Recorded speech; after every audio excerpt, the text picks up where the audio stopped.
All right, Tim, welcome to the podcast. Cool. Thanks for having me, Carl. Yeah, thanks for joining me. So I wanted to jump in right away and get to know you a little bit, get to know about your company, Red Siege. So you founded this company. Can you talk a little bit about that story? When did you start the company, and what was kind of the premise of starting it? Sure. Yeah. I mean, the security wasn't my sort of original, I don't know, passion necessarily. I mean, I didn't know it was a thing. I watched sneakers like everybody else and thought that was cool, and then it kind of went dormant in the back of my mind for, I don't know, that was a long time ago now. However long ago that was. So I started off in control systems of all things. Got into development. Hated that. I liked it, but I don't like trying to chase down the bugs. And then into networking. Love that, but there's nothing more soul sucking than trying to figure out latency issues. Like it's slow. What does that mean, right? And trying to chase that down and hours of 3 in the morning and crap like that. I'm like, oh, and I was a little bit cowboy. Like, hey, we got a thing. Let's fix it. Like, who needs change control? Like, let's just take care of this, which was good most of the time, except when it wasn't. Right. So, I mean, the nice thing with being offensive now is we can make changes in production. Right now, of course, don't want to have any sort of negative impact, but it eventually just sort of got into to security. Been pen tested for well over a decade now. I should some point do that math. And I always had this itch, like even when I was sort of young, that I always wanted to sort of start my own company or do something like that. My dad has owned companies. My uncles have done companies. So it's sort of just an entrepreneurial thing that's kind of In your blood, huh? in the blood, right? Yeah, yeah. So I'm like, you know what? At some point, I want to do this. So, gosh, we're in our fourth year now. I was like, you know what? I think it's do or die. Like at some point, you just gotta kind of gotta go for it. And it was an interesting experience. I asked John Strand, a dear friend of mine, I'm like, hey, so what do you think about doing this? And his first thing was, well, first off, don't. I know you're not going to listen to me, so let's chat. So he gave me all sorts of great insight there on things to do and things not to do. It's a lot of work, a lot more work than kind of I thought, but at the same time, it's super rewarding.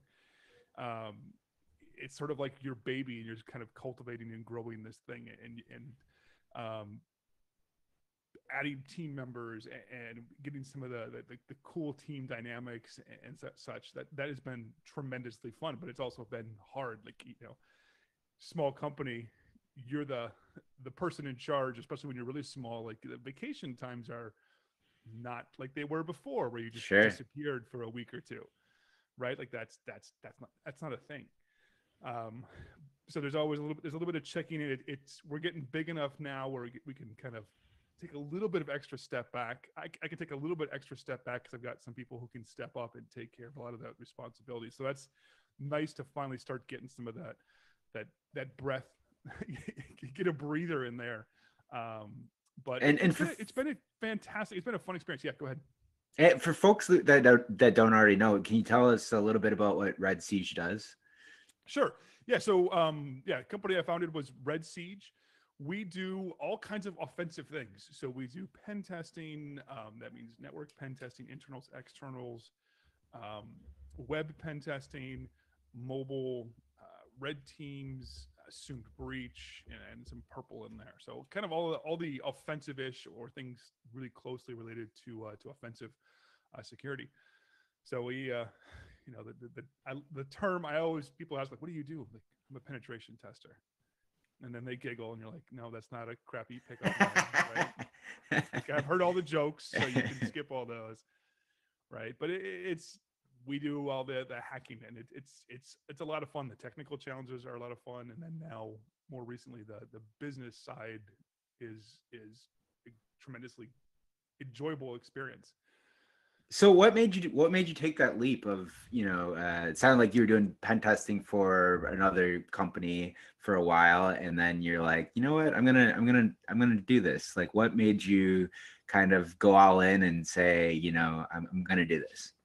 Yeah, I mean, I also teach for SANS, so the nice thing, like, it wasn't just a jump off the cliff Sure. and hope, right? Because I've got this really nice safety net of teaching for SANS. So even if like no clients come in, we're not going to be that off. So that was something that I really needed to make that. I can't even call it a leap, because it was like maybe like a slightly larger step, because I'm not, going as far in, and the risk is significantly lower. But it was just something that I've always wanted to do, and it's been this something just nagging me. Say, look, at some point, you got to do this. And I looked at my age, where we were in the industry, the family. I'm like, look, it's literally now, or it's going to be too late to take that, not leap, but That big I step. mean, it is a big step, right? Yeah, I mean, because it's a whole different thing. There's no one in charge. There's especially when you start off by yourself and you're solo. There's no one to say, hey, should we do this differently? Because it's just you.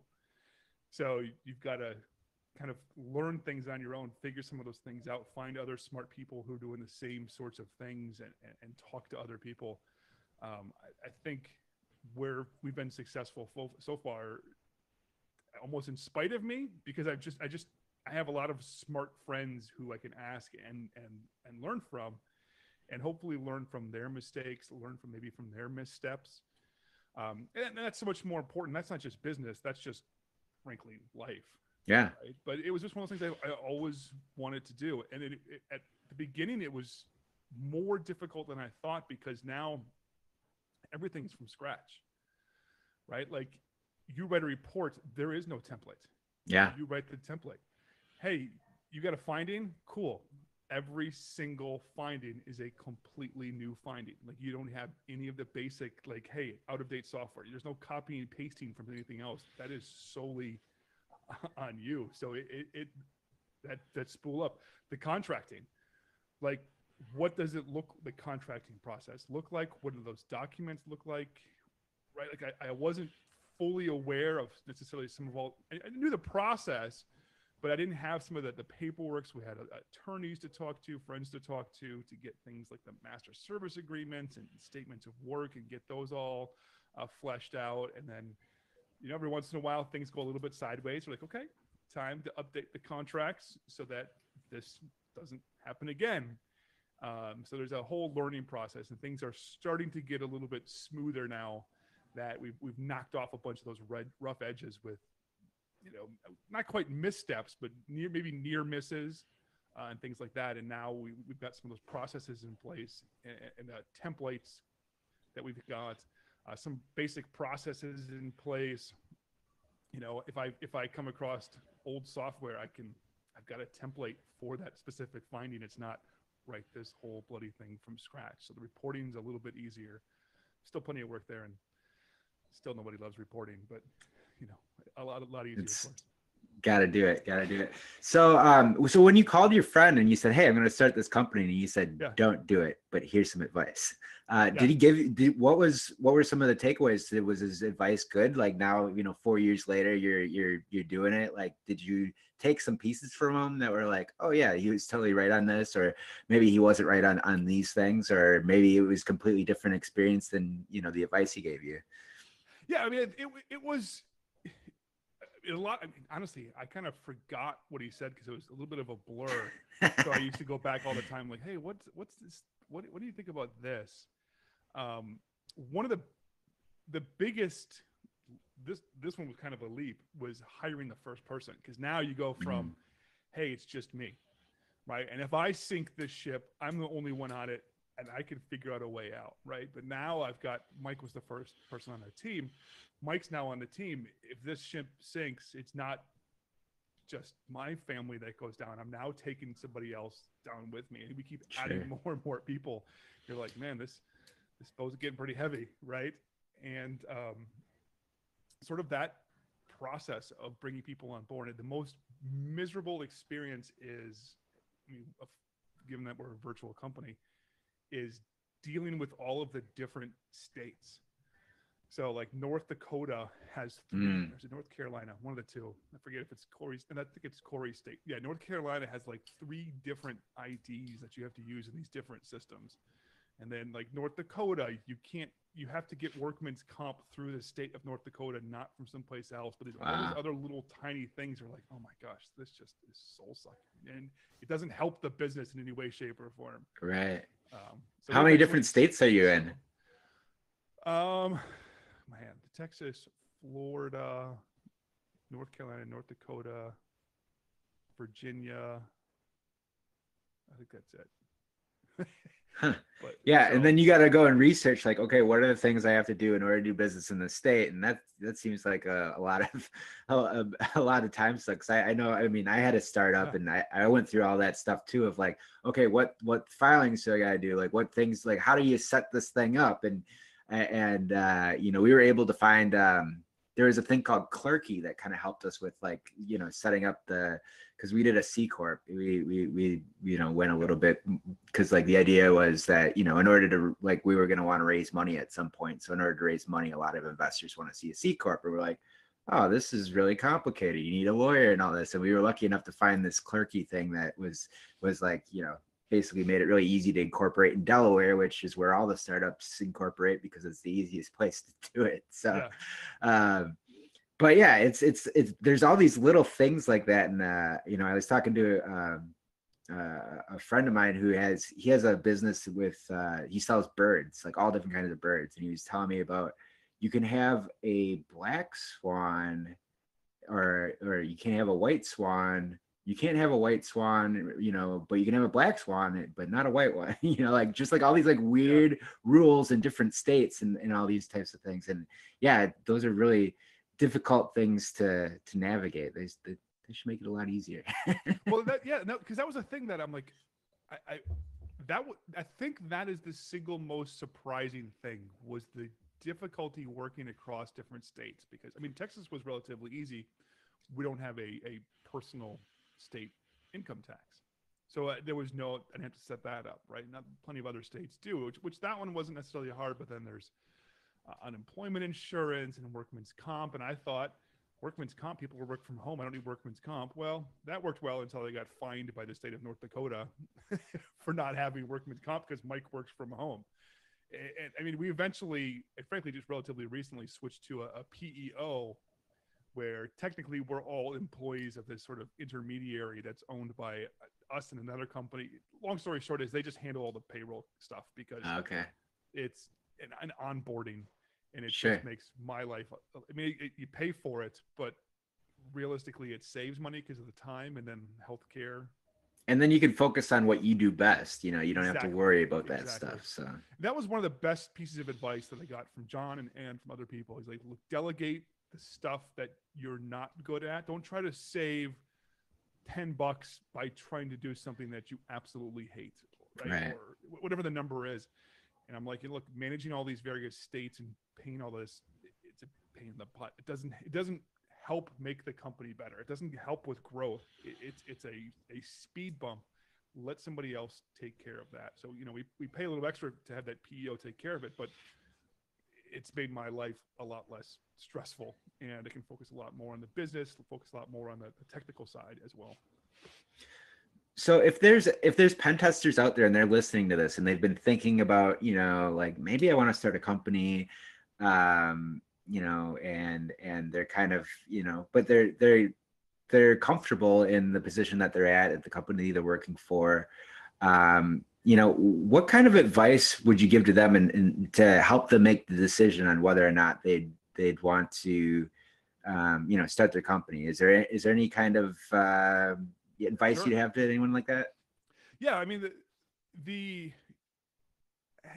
being sort of the traditional employee is nice, right? I mean, you're technically you're beholden to the company, but at the same time, you get vacation time, you get days off, right?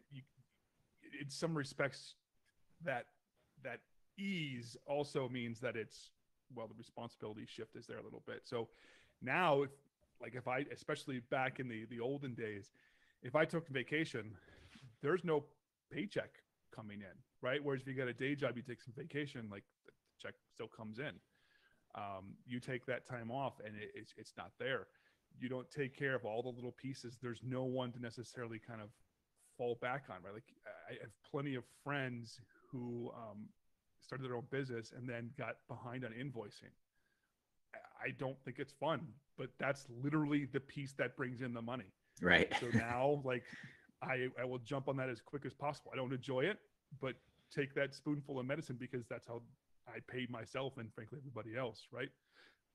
The big thing is before you take that leap, make sure you've got clients or have a way to get some of the clients, right? Because I've known some other people who are like, hey, let's try this thing. Like, and they're like, how do you find clients? I'm like, well, you needed to have some of that up front, right? Like that's not just this thing where you just like, hey, let's go on the internet and Google clients and they show up.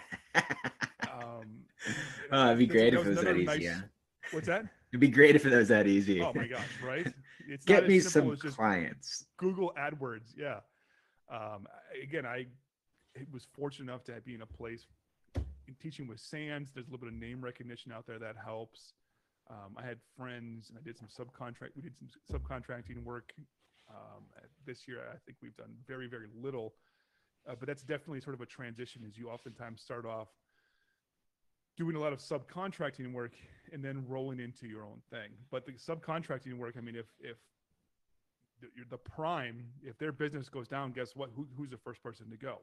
And it's going to be the subcontractors, right? I mean, that's the whole purpose of having subcontractors is so that they can burst. So, keep an eye on the economy, make sure you're not stepping into it. I wouldn't suggest maybe starting it here quite yet. We're at the end of 2020 at this point, 2021.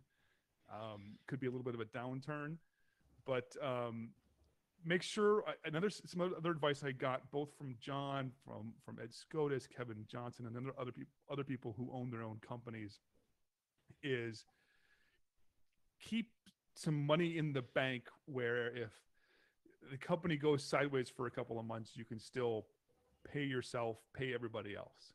So we sit on, it fluctuates depending on the time of year, 3 to 6 months of cash, so that it literally, if nothing comes in for the next few months, we still pay the bills. And it helps you keep sane. The stress levels are, sort of gone. Like, hey, slow month, cool. But let's hunker down, and I can still sleep and I can still be refreshed, right? Sure. Even when it is a little bit slower. A lot of people don't like that because it's weird to look over and be like, that's a large sum of money in that bank account, right? But at the same time, like, look, this is for the company that if things go sideways, everybody's still getting paychecks, and it just is what it is. It's there, and yeah. Yeah. Well, thank you for that advice. I think that's some really good things to think about if you are thinking about making that leap. Like, you want to make sure that you do it right. Think it through and understand what the undertaking is. And then I just kind of wanted to switch gears a little bit and talk a little bit about what are the things that you've been seeing over the last few years, and like how has your pen testing strategies evolved over the last couple of years? What are some of the things that you've done differently, and what are some of the kind of the new strategies that you guys are employing? Yeah, I mean, so a number of years ago, 5-6 years ago, the traditional sort of pen test was super common. So we start with some sort of internal access, if it's an internal pen test, and we go from there. And then there was kind of a shift, at least in my experience, maybe someone else more has a different experience, but in my experience, there was a big shift then to the red team, right? So you have to fight to get that initial access, which is nice because it more realistically represents what's happening in the real world. A transition there, but I'm sort of seeing a transition from that more into the assumed breach. The red team is a lot of fun, but there's a lot of waiting. So you have to craft a payload, and then convince somebody to click it, right? You send this email and you're like, well, is this person on vacation? Did he get caught by a spam filter? Did they click it but not getting the connection back, right? What exactly is going on? And there's a lot of sort of in that time just waiting.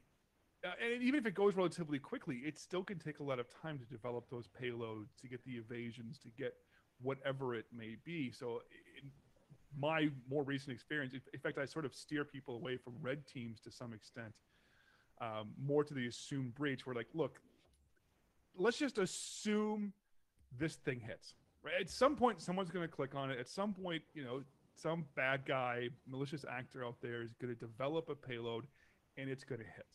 Let's start from there, right? Because in the real world, that's what we're seeing. We're seeing phishing is the predominant way in. We're seeing a trusted insider as well, right?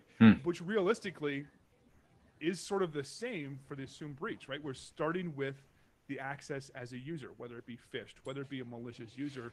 Let's start from that point and then continue. And we can save some of the time and therefore money of the phishing piece up front and the payload development to some degree. And I find it to be a little bit more efficient, and we could be a lot quicker and more efficient, and we can find a lot of the same sorts of things.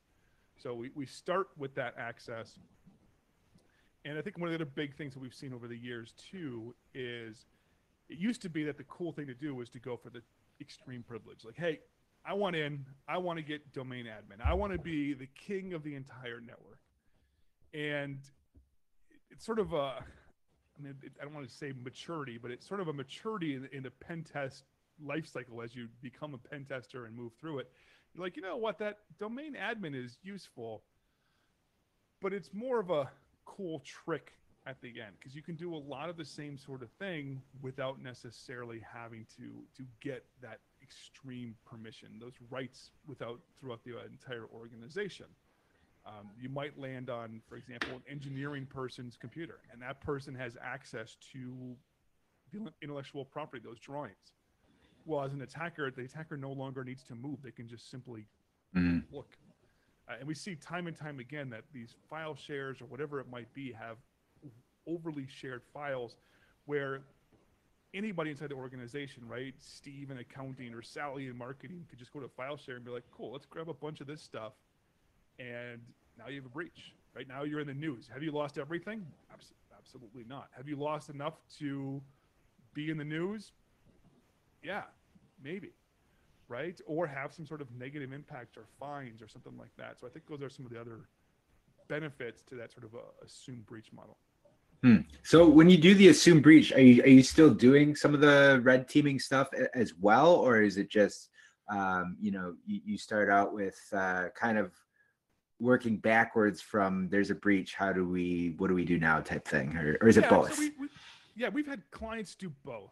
So we've had some where, hey, let's start the assumed breach, but we want to be, quote, very red, meaning we want you to go very low and slow.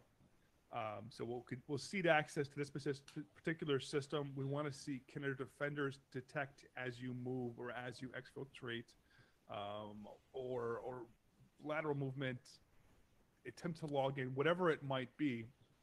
Those, of course, are going to take a little bit longer because we want to be much more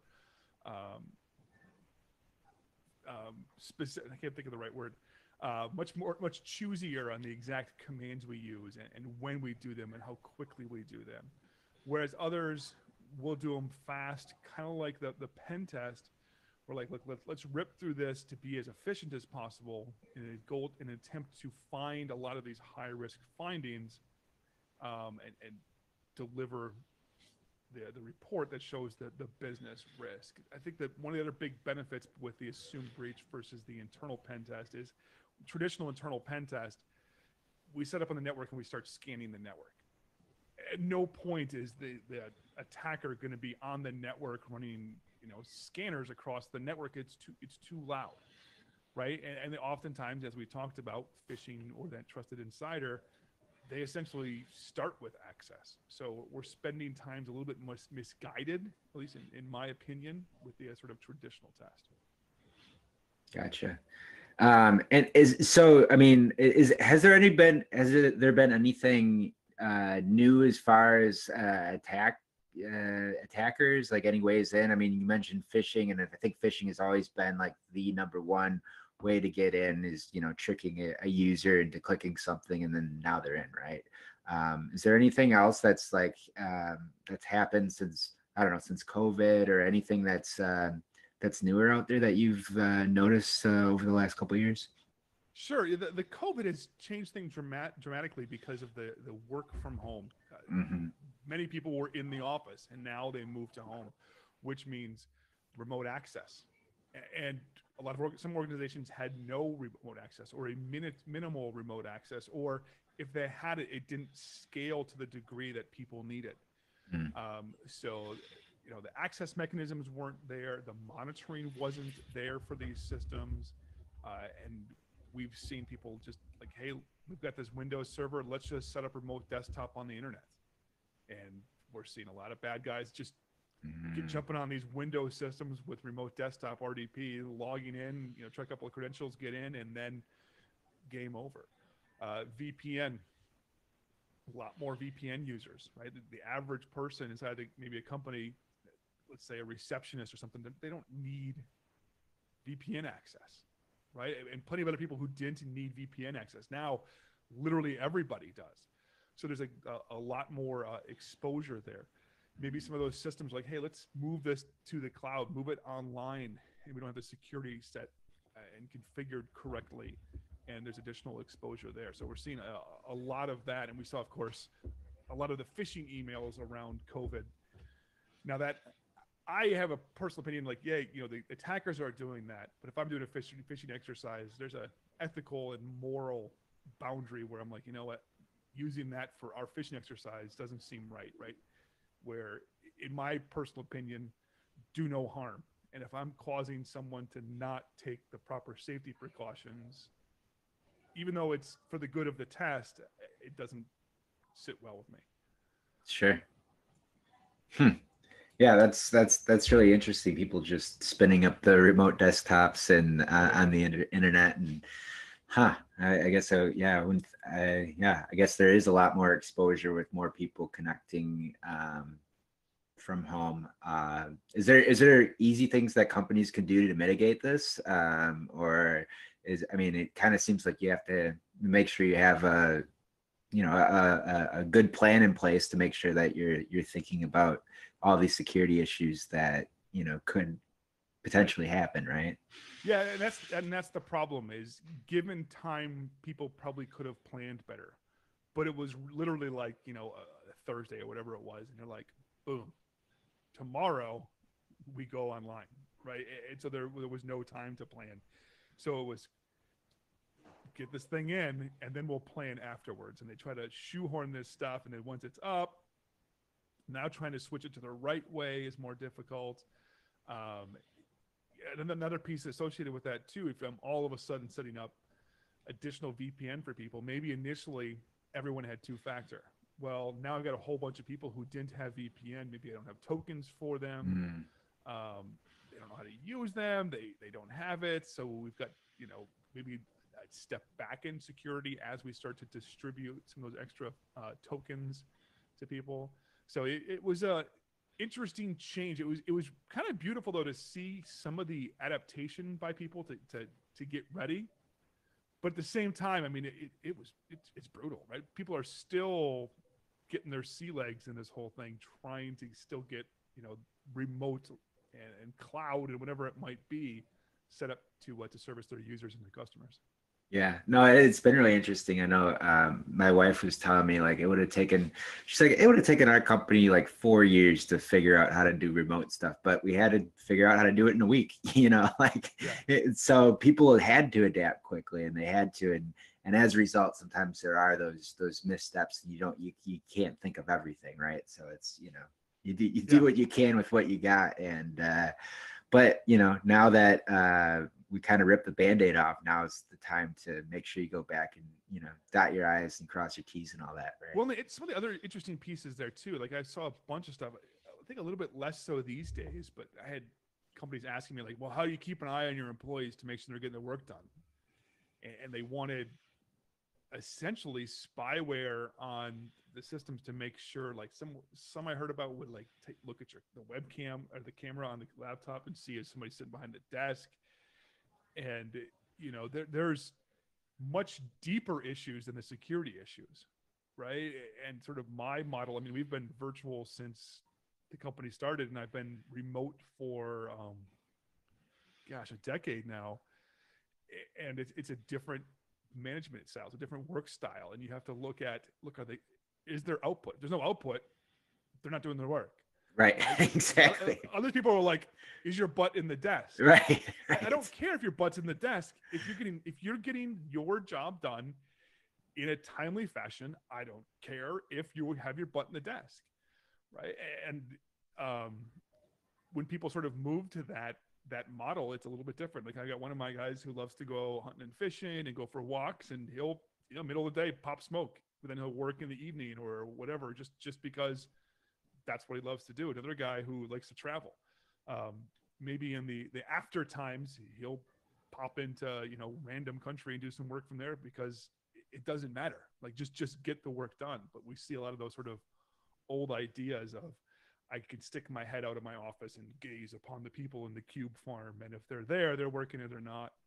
But then of course the people side too, at least for me, I remember when I switched to work from home, I had a horrible time. The first 3 months was miserable. I didn't know how to split work from life. I was always, I'd be at my desk and be like, hey, I can finish this later because I work from home, and I'd be on Google. And then later, like, I would take my laptop to the living room because I'm like, hey, I'm watching this, but I need to get some work done. I was like working all the time, but getting less done. And it was miserable until I learned to set some of those boundaries and adapt there.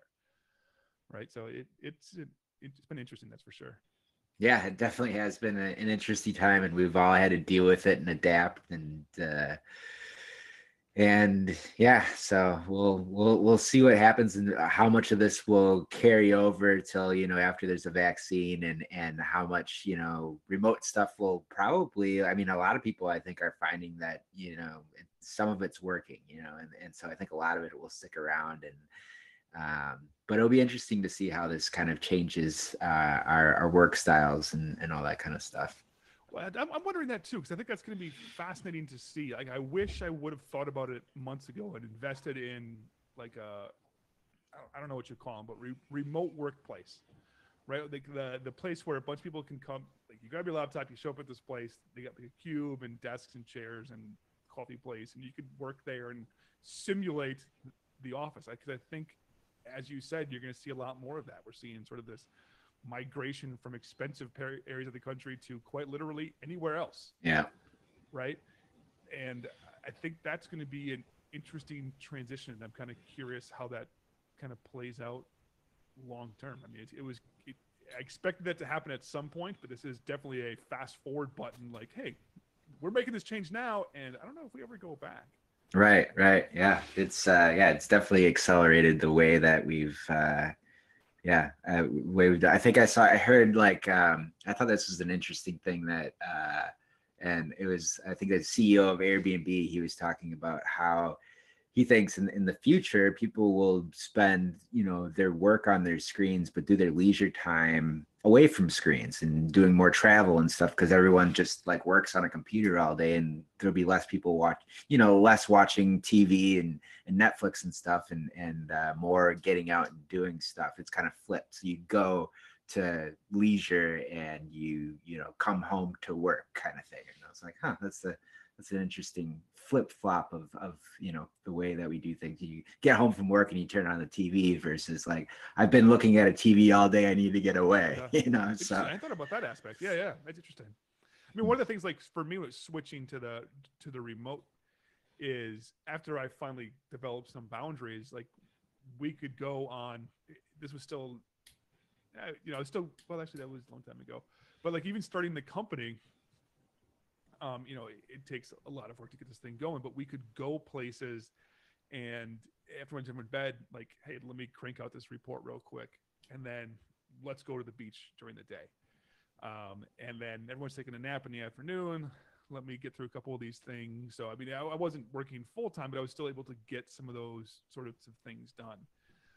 Other times, like we've gone to travel to go see family, and I didn't take. This was before when I had the quote normal day job and not my own thing. Like I would just work during the day because the kids would play outside, and my brother or dad or whoever was out working, and we'd hang out in the evening. So it gave me more flexibility to I don't know, see and travel and do things, but not necessarily take vacation, if you will. Right. I mean, there's an extreme danger there where you can cross that line and never take vacation. Don't do that. I've been there. But it does give you exactly like that. Like Jason on my team, he'll go to Thailand and box and then get his work done at night. So, yeah. Yeah, it'll be interesting to see what happens. So Tim, this has been a lot of fun. Do you have any parting words for our listeners? Any plugs you want to make? Any anything where people can find you if they want to stay connected with you? Anything for the listeners? Yeah. So I guess if you want to reach out, hit me up if you've got questions hit me up on Twitter, Tim Medin, that's MEDIN. So TIM Mike Echo Delta India November. No one can spell my name, so that's okay. It looks like timed in with two M's kind of. Timed in. I love it. Yeah. Or if you want to drop me an email, tim@redsiege.com. Keep that easy because you can't spell my last name right. So just tim@redsiege.com. Don't worry about spelling Red Siege. I got the I before E and the E before I. So feel free to hit me up those places. And if you're at a conference, maybe at some point, stop over, say hi. Cool. Yeah, it'll be great to meet you in person. Maybe at CypherCon one of these days. One of these days when we're back in person doing it. So. Yeah, I grew up in central Wisconsin. So Mike, one of the guys, a mutual friend of ours. The listeners know Mike? Yeah. I don't know. Okay. It's a CypherCon podcast, so So we went to a football game. It feels like ages ago. A Packers game, 2 years ago now, maybe. I forget what it was. Anyway, yeah. So I miss being back in Wisconsin, even in the winters. I like the snow. I miss skating, skiing, curling, stuff like that. Where are you now? I am east of Dallas by 2 hours. Okay. I say small town. It's 600. It's 100,000 people, but in Texas, that's a bump in the road, right? Like that's 100,000, whatever. Yeah, lots of people in Texas. Yeah. Yep. Cool. Well, thank you for taking the time, Tim. And hopefully I get to meet you at one of these cons in person. And until then, take care. Yeah, I look forward to it. Thanks again. Thanks for having me, Kyle. All right.